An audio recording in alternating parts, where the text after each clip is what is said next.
Hi, in this video we are going to see how we can add a row layout and why we can use the row layout in our Flutterflow UI. So basically we discuss about row layout.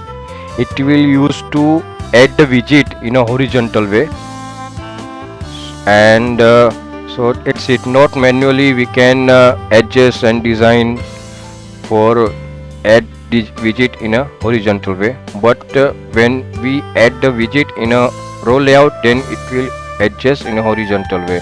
So first, inside the container I add the one row layout, and now see row layout is added, and inside the row layout I want one text field. First I add one text. I increase the text size 26 and I change name username, and I change one container for adding a text field. Inside the container text field I add.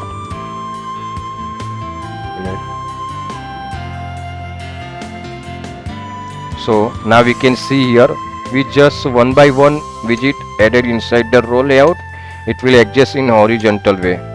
Now I going to browser and do instant reload for see reflection. Now project is loaded, so we can see here username and text field, it is add in a horizontally. So row layout it will add the all widget in a horizontally. So for that we can use the row layout in a Flutterflow here.